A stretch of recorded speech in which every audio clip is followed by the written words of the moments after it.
In the heart of Nairobi lived a young woman named Wanjiru. Known for her beauty and charm, she carried herself with pride and confidence. Wanjiru believed she deserved nothing but the best, especially when it came to choosing a husband. She often told herself that she would only marry a man of wealth and status, someone who could give her the life of luxury and respect she felt she deserved. Among Wanjiru's admirers was a humble man named Karanja, who worked as a general hand at a local shop.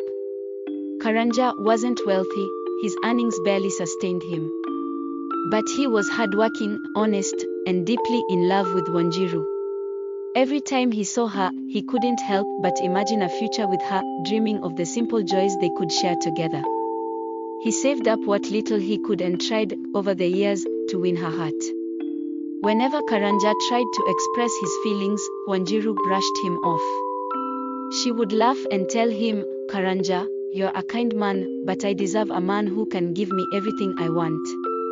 I'm destined for a life of elegance, not this." She would gesture to his simple clothes, dismissing him with a polite but pitying smile. Instead, Wanjiru poured her energy into chasing after men who had money and power. She would attend every elite party, always dressed to impress, always searching for a man who could make her dreams come true. One of these men was Eric, a successful businessman. Eric was everything Wanjiru believed she wanted. He was charming, drove an expensive car, and lived in a luxurious apartment. He would take her to fancy dinners, buy her gifts, and for a while, she felt like she had found her fairy tale. But Eric was not looking for a serious relationship. For him, Wanjiru was just another beautiful face, someone to pass the time with but never to settle down with. One day, he bluntly told her, "I'm not the marrying type, Wanjiru. I never promised you anything serious." His words left her heartbroken, but she brushed it off, telling herself she still had time to find someone better. As the years went by, however, Wanjiru found it harder and harder to attract the attention of wealthy men. She noticed small changes in herself, the fine lines beginning to appear around her eyes, the subtle changes in her once youthful skin. She began to feel anxious, realizing that her youth and beauty, the very things she had once relied on, were slowly fading. One day, while walking through the market, Wanjiru saw Karanja again. He was with his wife, a warm, gentle woman, and their little daughter. Karanja looked content and happy, a man who had built a quiet but fulfilling life.